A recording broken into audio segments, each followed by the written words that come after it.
Compte complet présente des entretiens avec des personnalités reliées au baseball. Dans cet épisode, Alain Husso s'entretient avec un joueur de l'équipe des Volunteers de l'Université du Tennessee dans la NCAA, Robin Villeneuve. Robin Villeneuve, tu viens de remporter le titre national universitaire avec les Vols ou les Volunteers de l'Université du Tennessee. Bon, tu as été très sollicité depuis cette conquête nationale. Tu as eu l'occasion de t'exprimer. Ce que je te demande, est-ce que tu as eu l'occasion de retomber un peu de ton nuage? Ouais, c'est sûr que ben là, je peux dire que ça commence à retomber, là, mais comme tu as dit, honnêtement, les jours d'après, quand on a gagné le gros tournoi, c'était vraiment. Tu te sentais comme un nuage, là. On dirait que sur le moment, quand que j'ai vu le frappeur swing and miss puis qu'on a gagné, tu sais, c'est comme si tu blackout un peu, là. On dirait que genre, j'étais là, mais d'une autre manière, j'étais pas là. Je sais pas si ça fait du sens, mais c'était vraiment un moment incroyable que je vais me rappeler toute ma vie, là. C'était vraiment extraordinaire. Est-ce que tu t'attendais à une telle réaction là, de la part des amateurs, à l'ampleur que ça allait prendre? Ouais, ben, tu sais, je le savais qu'on avait une grosse fanbase, mais honnêtement, je pense que je m'attendais pas qu'à la parade, mettons, il y ait autant de monde que ça. Là, c'était vraiment c'était incroyable voir les fans que ça faisait. Justement, c'était notre premier titre depuis 70 ans. So, les fans, tu sais, que c'est des die fans, que ça faisait des années qu'ils attendaient ce titre-là. So, c'était vraiment beau à voir. Durant la parade, il y avait du monde qui broyait, puis c'était vraiment fou à voir, là. Au Québec, on a l'occasion de pratiquer plusieurs sports, baseball, hockey, soccer, etc. Et dans ton cas, quand as-tu pris la décision de te concentrer sur le baseball? Ben écoute, c'est sûr que quand j'étais jeune, je faisais les deux sports à des assez hauts niveaux. Les deux sports, je peux dire que j'adorais les deux sports. Tu sais, durant l'hiver, je faisais du hockey, puis durant l'été, je faisais du baseball. Ça se complétait bien. Mettons, je faisais du sport à l'année.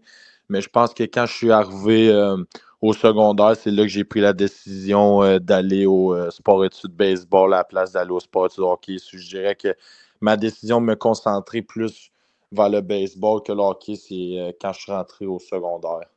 Est-ce que ta position était déjà déterminée? Ben non, justement. Ma position, mettons, sur le terrain, OK, non, parce que quand j'étais jeune, je jouais dans le champ. Je jouais dans le champ centre, en vrai, quand j'étais jeune. Puis maintenant, côté collège, je suis plus premier but et champ droit, champ gauche. Je joue plus vraiment dans le champ centre, mais mettons que ça fait quand même 4-5 ans, je pourrais dire que je joue tout le temps au premier but, puis dans le champ droit, champ gauche. Tu as joué 2 ans dans les junior college avec beaucoup de succès. En fait, 2 fois sur l'équipe d'étoiles nationales. Un exploit remarquable. Euh, L'endroit que tu as fréquenté, c'est le Weatherford College. C'est à quel endroit exactement? C'est au Texas. C'est environ 45 minutes de char de Dallas, la grosse ville de Dallas. Weatherford, c'est une petite ville au Texas. So, dans le fond, moi, comment ça a marché, c'est que mon coach dans mon travel ball à l'Académie de baseball Canada, lui, il avait joué à Weatherford avant, quand il était jeune, puis il connaissait le coach, puis il avait envoyé des vidéos au coach de moi, puis il avait dit que ça aurait pu être un bon fit là-bas, puis le coach il m'a aimé, puis c'est là qu'il m'a fait un offre, puis je suis allé jouer là pendant 2 ans, puis après, j'ai commit à l'Université de Tennessee, puis là, j'ai joué à l'Université de Tennessee cette année, là. En regardant tes statistiques, on voit que tu as eu l'occasion de lancer au Junior College. Est-ce que c'est une avenue que tu as envisagée?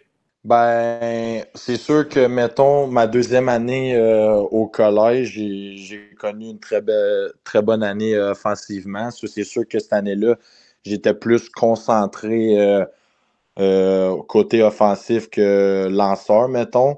Puis mon coach, il savait aussi, puis il voulait que je me concentre plus parce que honnêtement, faire les deux au niveau collégial, c'est ultra difficile, là. Puis mon coach, je pense que cette année-là, il savait que je voulais me concentrer plus au côté offensif que lanceur.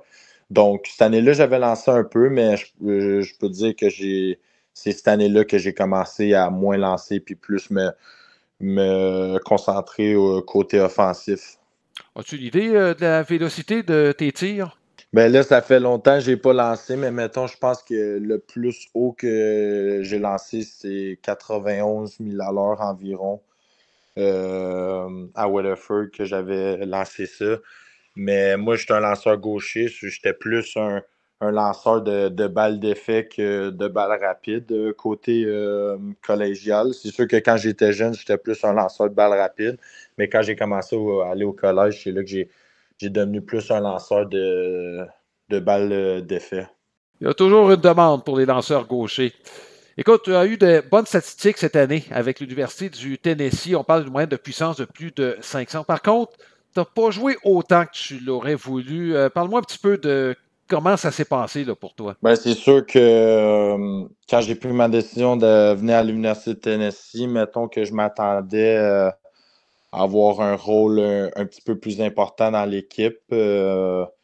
Mais écoute, l'équipe qu'on avait cette année, c'est pas pour rien qu'on a gagné le championnat. Je veux dire, on avait des joueurs dans notre équipe qui étaient absolument des joueurs de baseball incroyables, là, les meilleurs joueurs universitaires au pays.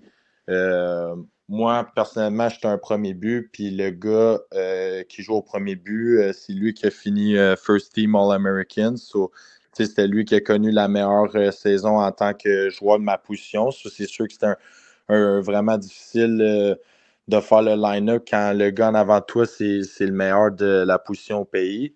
Mais écoute, j'ai commencé à jouer au début de la saison, je jouais beaucoup. Puis j'ai connu une passe que ça allait moins bien. Puis quand tu es dans une équipe autant forte que j'étais cette année, mettons que le coach, il y a beaucoup de choix. Euh, il y a beaucoup de choix. So, c'est sûr que quand j'ai commencé à moins bien jouer, ben là, il a donné la chance à quelqu'un d'autre. Puis le gars, il a commencé à bien jouer. So, mettons que j'avais perdu mon spot un peu à la fin, puis il me faisait moins jouer. Puis c'est pour ça que j'ai décidé de transfer dans une autre université pour un nouveau start. Cette année, c'était pas une année facile pour moi personnellement. Donc, c'est sûr que je voulais un nouveau start dans une nouvelle université pour ma dernière année universitaire. Tu étais dans une atmosphère qui était gagnante, un contexte d'équipe.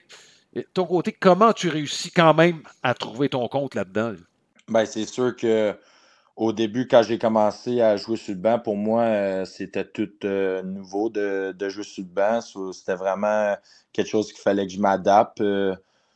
C'est sûr que, tu sais, moi, j'ai continué à travailler fort. Je veux dire, quand tu vas aux universités américaines, c'est vraiment un grind qu'on appelle ça. T'arrêtes pas tous les jours les pratiques. Je veux dire, je pense qu'on avait une journée de congé par semaine. Puis même la journée de congé, la plupart des joueurs se pointaient au terrain pour quand même aller frapper des balles puis tout. Mais mettons, on va dire que la journée de congé, c'était plus une journée relax, mais qu'on travaillait quand même. So, moi, quand je jouais sur le banc, ben, tout ce que je pouvais contrôler, c'est la pratique. Donc, quand je pratiquais, je continuais à frapper des balles toutes les journées, puis j'essayais de m'améliorer, puis c'est ça que j'ai fait. Puis sur le banc, ben, tu sais, veux pas, quand tu sais que tu as quand tu as une équipe spéciale, c'est sûr que tu peux pas commencer à faire la baboune sur le banc. So, j'ai essayé de faire mon possible d'être le meilleur teammate que je pouvais être pour mon équipe. Si tu as décidé de transférer, j'imagine que Tennessee, c'est parce qu'on va avoir encore une bonne équipe en 2025 et pas beaucoup de temps de jeu pour toi. Oui, sûrement qu'ils vont avoir une très bonne équipe. Je pense que si j'aurais resté là, j'aurais été capable d'avoir un rôle beaucoup plus important l'année prochaine. Je pense pas que c'est le fait c'est juste le fait que je pense qu'après la saison, il y a plusieurs choses qui se sont passées que je pense que j'avais besoin d'un nouveau start. Puis, tu sais, l'Université de Tennessee, c'est un très bon programme aux États-Unis, mais c'est pas le seul.